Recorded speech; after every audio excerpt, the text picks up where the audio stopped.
In Essential Task 411, we are going to finish our discussion of personality in the second portion of Unit 4. We're going to talk about a really brief essential task that talks about what's called the social cognitive learning theory and do our best to relate it to personality. This is sort of one of those topics that needs to go somewhere in this course. It's one that doesn't have an exorbitant amount of information, but it is technically connected to personality, so I will add it at the end of our personality unit. I think horizontal works the best. You could probably do it vertically as well. This looks really long, but there are enormous pictures in this top box. And then there are two topics side by side.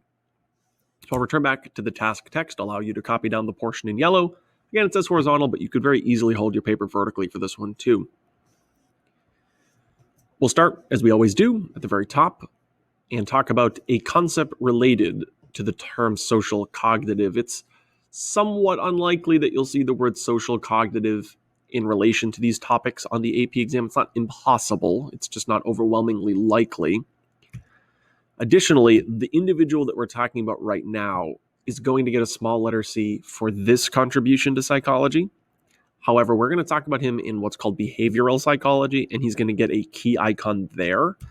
Albert Bandura just happens to be one of those people who is alive and well. You can see him pictured here receiving a medal from President Barack Obama. His contributions extend beyond just the one that we talk about him in behavioral psychology. He has a contribution here in personality as well. Bandura and individuals who classify themselves as social cognitive psychologists or theorists would identify a phenomenon known as reciprocal determinism as an explanation for our personality and our behavior. Essentially, what Bandura and others argue is that in the context of personality, it's hard to specify just a personality trait, or certainly anything that Freud offered as a resulting cause of our personality.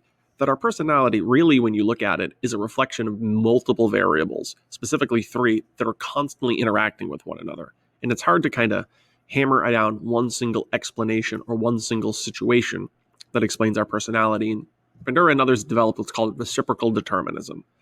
And it's the idea that our personality is a reflection of three things. What are called personal factors, and I'll talk about what those are in a second. The behaviors that we do, sort of our routines and our behaviors, and then the environment that we find ourselves in. And those three things constantly interact with one another. And you can't just single out one of them as a result of our personality, that our personality is all three working in combination.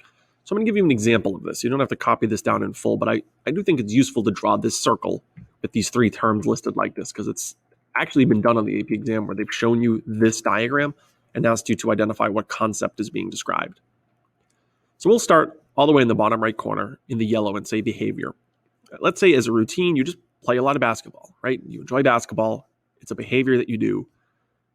You go to the local courts, you go to whether it's an indoor court, an outdoor court, whatever it is, you just play basketball. It's just a behavior that you do. Well, if you play basketball enough, chances are you're going to find yourself in a social environment where people are playing basketball. If you go to a court, typically you go there and there are other people playing. So next thing you know, this behavior that you do routinely, play basketball, has now put you into social environments where you're seeing other people who play basketball, probably eventually introducing yourself to those people, and perhaps even making friends. Now, as a result of interacting with people that play basketball, we can transition up to the top, where all of a sudden basketball is becoming a bigger and bigger element of your life, and now you're starting to think about it. You're thinking about scheduling times to play, you're watching YouTube videos trying to perfect your craft. It's becoming a bigger element of your personality. It's becoming a bigger element of what you do on a day-to-day basis. That's not quite just your behavior. It's sort of on a cognitive level. And now because you're thinking about basketball a lot, that leads you to make time, schedule time to go play basketball. So now all of a sudden your thoughts about basketball are now leading you to carry out behaviors about basketball. And now you're playing more basketball and hanging out with more people. And next thing you know, you notice how this can kind of go in a cyclical fashion. And this can go in reverse. You might have a social environment where people invite you to play basketball, and now those transition to behaviors. And now when you go home that day, you're reflecting on the game that you played. Is there anything that you can improve on? What should you improve on next time? And now these three things are constantly interacting with one another. Your thoughts about basketball are leading you to play basketball or putting you into social situations where people are playing basketball, and they just keep interacting with one another. So our personality and sort of who we are as a person is really a reflection of these three things constantly interacting. Sort of these personal factors, and I'll give you some examples of what those are in just a second. Our routines and behaviors, and then the social environment that we live in.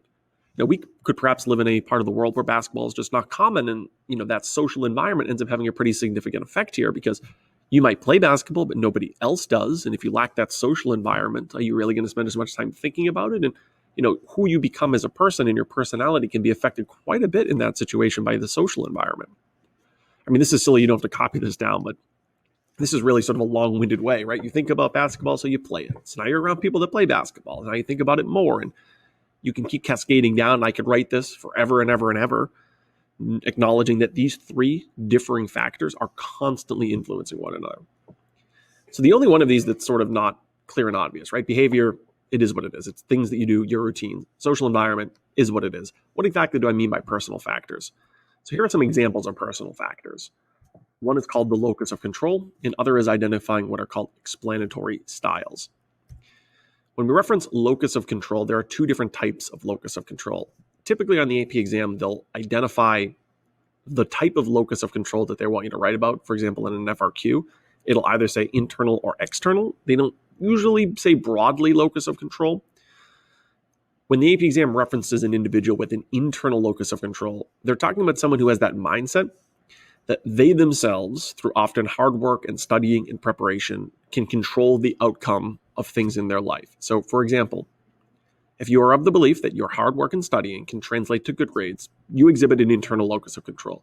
You believe that your direct behavior, thinking, studying, hard work, etc., can directly influence the outcome of events in your life.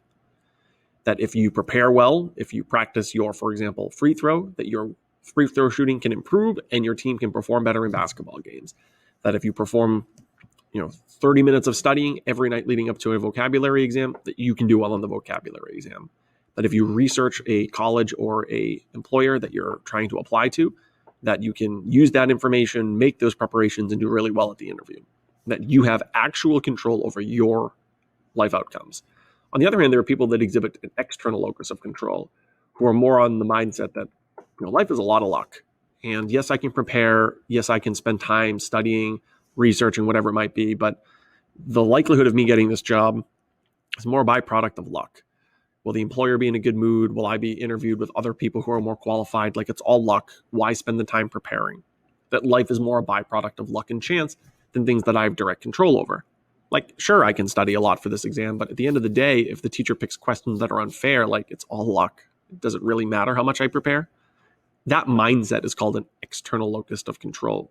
And you don't necessarily need to be entirely one or the other. You can kind of alternate depending on the circumstances. Though I will say on the AP exam, if they choose one of these as a bullet, make the assumption that that person definitely illustrates that all the time. And certainly in the scenario that they're presenting to you. As a mnemonic, when I look at these two, the words internal and external are the only two things that you really can work with. So looking for a mnemonic, I took the EX out of external. I thought about, let's say you had a crazy ex-boyfriend or girlfriend, and you're like, could never control that crazy ex. You can't control the outcome of your life when you work with the external locus of control, at least according to what we're talking about here. Was life a matter of hard work? Or was life a matter of luck and chance? That's the clear difference between these. And depending on which of these you illustrate, that can definitely affect that reciprocal determinism visual from the previous slide. Because if you don't think your hard work pays off, then you probably won't think much about basketball. If you do think your hard work pays off, you'll probably spend a lot of time thinking about basketball and how you can improve your craft. So this really translates to the extent that reciprocal determinism visual takes effect. The other and the final box in this unit is to differentiate the concepts of optimistic and pessimistic explanatory styles. It's not inconceivable that you've heard these terms at one point before. We use the words optimistic and pessimistic pretty commonly in our culture. So your prior knowledge probably applies here.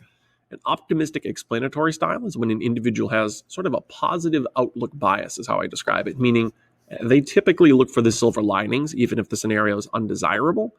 Some people describe this as someone who thinks of the glass as half full as opposed to the glass as half empty. I will say that although that sounds like a universally desirable concept, it's not inconceivable that the AP exam asks you to kind of reflect on it in the opposite way and identify why being overly optimistic might be in and of itself a detriment. So, for example, you could see optimistic explanatory style in an FRQ and it asks, how could this hinder you? Well, if you're overly optimistic, if you have that mindset and that typical bias of looking at, for example, an upcoming exam and assuming things are going to go well, you could under-prepare because you simply looked at it from that positive outlook bias and assumed that it was going to do well. And then now you show up to that exam underprepared. You could also end up making really poor risks. Like, for example, if you're an entrepreneur and you have this optimistic explanatory style and that outlook bias where, yeah, things will go well, you can make investments that are reckless, that are dangerous, and ultimately set you or your company back. So it is possible for optimism, although it sort of sounds great and is defined as a desirable, to result in negatives. So be wary that an FRQ could be presented to you that requires you to look at this term and apply the opposite of what you might anticipate.